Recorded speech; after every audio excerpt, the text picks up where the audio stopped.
So then we have me going out and checking traps. And I really appreciated that they finally gave some details of my traps. I've been talking a lot about how I didn't have snare wire, so I was using fishing line as the noose for my traps. And for the first time, they focus in close and you can really see it.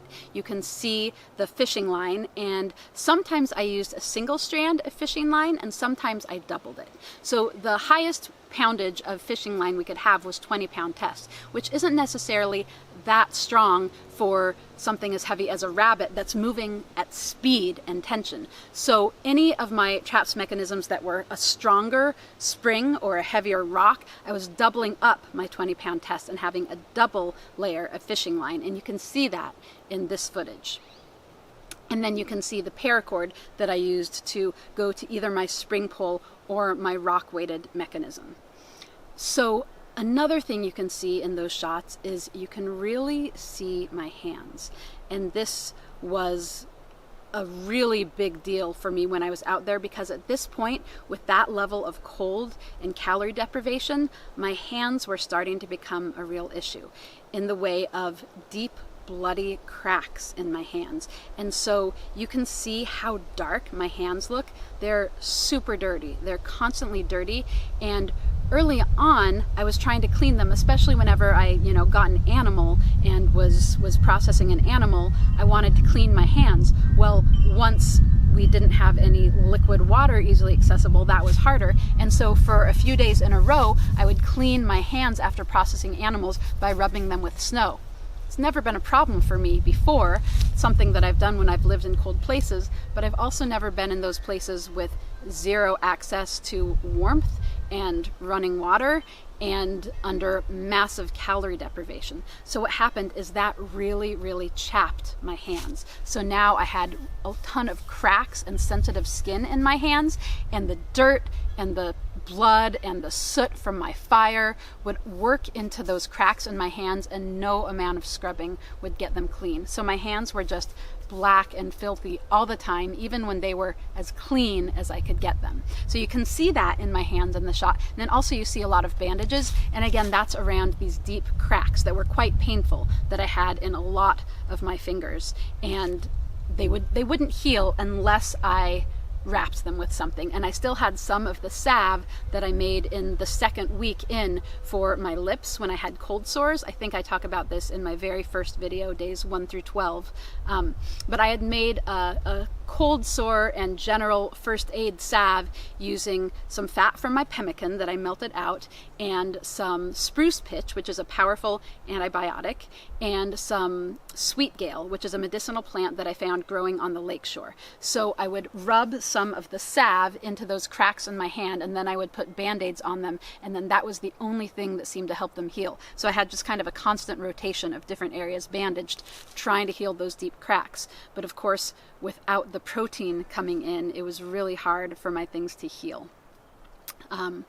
So that's what you see in that frame. And we heard Barry talking about using a counterweight mechanism, and that's something that I was doing a lot of too, because absolutely, once the temperatures got really low, down around 0, those saplings were freezing within a couple days, and then they don't have the spring because they're frozen solid in place, or just a little bit of spring kind of from the trunk, but not in the branches themselves. So I was using more and more rock weighted mechanisms as opposed to spring pulls as time went on, or just having to switch out my traps a lot more often because those spring pulls would only be good for a couple of days. But I do talk about both of those mechanisms in my more detailed videos about my snaring, showing the different types of traps mechanisms I had. So that's what you're seeing in my trapping, and then I'm going around and I am checking my trap line, and dang if the foxes didn't come back. I had like 2 weeks of trapping rabbits again for a while after the fox left originally, but then they came back around, and it was so frustrating. And absolutely, they would run my entire trap line. They would follow my tracks. they just knew exactly where everything was. So again, constantly having to think ahead of the fox. And that is where I started to do better with the squirrels than with the rabbits, because squirrels are more active during the day, whereas rabbits are more active during the evening. And so the foxes would run around before daylight and clean out the rabbits out of my traps. But the squirrels, I could sometimes manage to get to and get them out of my traps myself. So yeah, one of the scenes is me going down to what had been my best trapping area, and that fox had dug. There was all of this snow and dirt, and it had just dug out these little rock small caves where I think was one of the major rabbit denning areas. So that was heartbreaking, seeing that that major trap area was pretty much totally decimated by the foxes. And then you see me going down to the water's edge, feeling pretty discouraged. And that was a really important moment for me that I want to talk about. So I was feeling discouraged, and I knew that my weight was getting low. I had been warned about it over and over, to where med checks were for me like they were for Barry, which is like, oh God, what's going to happen? Am I good? Do I get to stay? I think that you can see in my body and my movements and hear in my voice that I was nowhere near the line that Barry was at, but definitely it was on my mind, and I knew it was an issue. And when those foxes started just absolutely being right on my traps all the time, it was discouraging. But it wasn't as much that I was sitting there to think about my discouragement. The part that you didn't get to see is I went down to the lake to sing the song that I had been saving for hard times. You've heard me talk in other of these videos, if you've been watching them, about how important singing was to me out there. I sang the sun up in the morning, I went out at dusk and I sang the sun down. That was a really key routine for me. But I also had songs that came to me other times, and I have one particular hard time song that has always really lifted me up when things are challenging.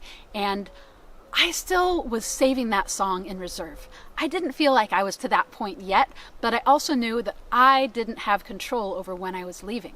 I knew I could get pulled anytime. So at that point, knowing how skinny I was, knowing there was a med check coming out, and knowing that I might have to leave before I felt like it was really getting to the hard times, I decided to pull out that song. And it is a beautiful gospel by Reverend James Cleveland. So I was disappointed in the way they edited that scene, making it seem like I was down there just hard on my luck and talking about how things were hard, because it wasn't the case. I went down there to be like, you know what, things are hard and I'm discouraged, but where there's a song, there is always hope. So, and instead they put in me talking about not having had enough money to eat well for most of my life. I didn't really feel like that was what I was saying, or maybe there was more to that sentence, like well enough. Certainly it's true, and I've talked about that before, that I've always lived under the poverty line. But they make it sound like that was something imposed on me and I'm so deprived and so hungry. And I'm hoping that you can tell in my character and how I am out there that, like, that's not my story. That's not how I carry myself in the world. And yeah, of course I thought about food and being hungry out there. And of course I thought about how great it would be to win all this money and be able to eat all of the amazing foods I spent all of my time dreaming about. But I feel like it kind of gave the impression that that was part of my motivation, and that doesn't feel true. And again, I think you can see that in me out there. Most other folks are like talking about how they just want the money and have to have that money, and they just want to win it and get home to their family. And for me, I was like, this is the time of my life. This is a dream come true for me. This is where I want to be, what I want to be doing. I just want to be doing it with food, which was certainly the case.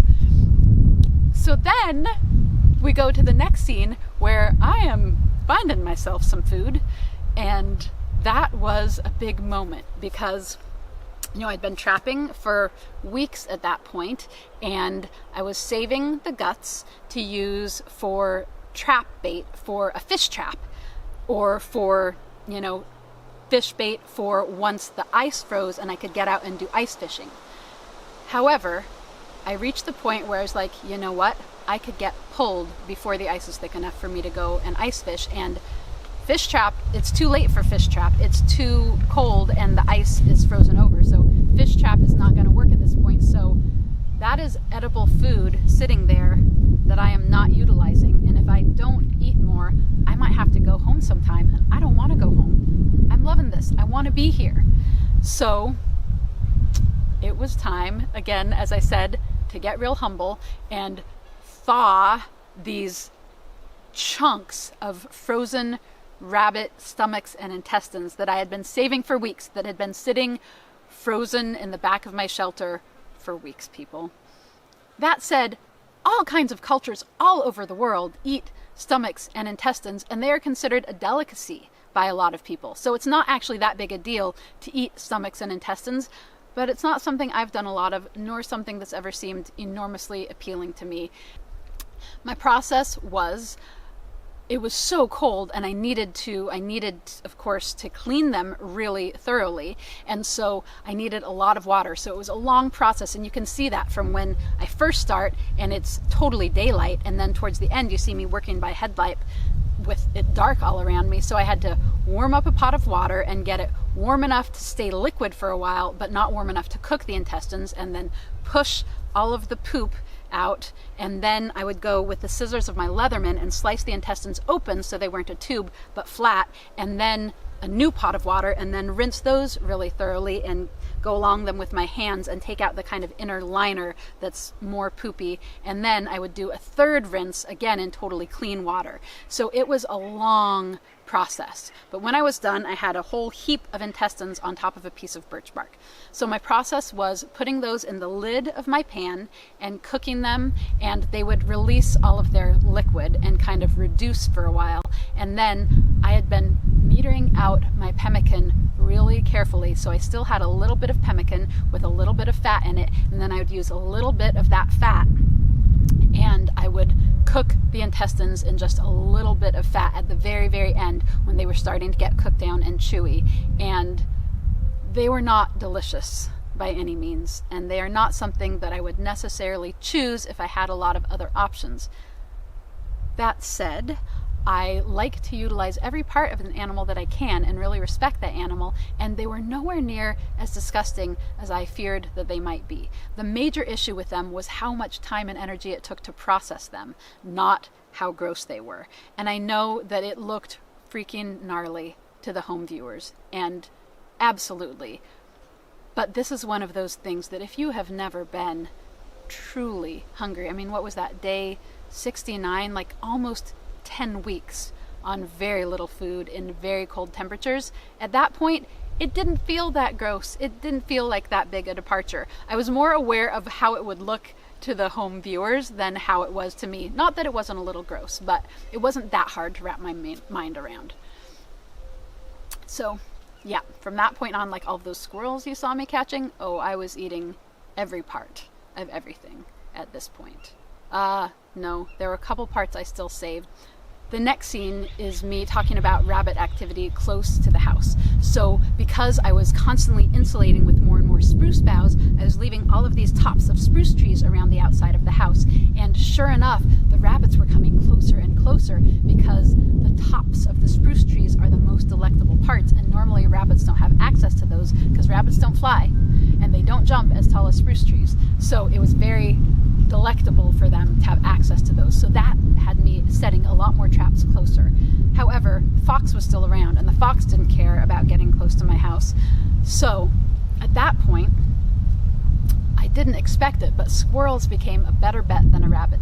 I would have preferred rabbits. One rabbit is like 6 times the food that a squirrel is, but squirrels are active during the day as well as dawn and dusk, and rabbits are mostly nocturnal. So the fox could get my rabbits before I could get around to my traps. But if I checked my traps in the late afternoon, I had a shot at the squirrels before the fox was likely to get to them. So that day was amazing. When you see me get one squirrel, that was huge after having sunk to the point of nothing but old frozen intestines to eat. And then I got another squirrel, and that was like, whoa, jackpot, amazing. And then yet another squirrel. To go from thawing and cleaning frozen rabbit intestines to 3 squirrels was so great. And probably all of those squirrels were enough calories for one day. That said, it was really cold and I was really skinny, and probably what felt like enough to me at that time was still probably below what I needed.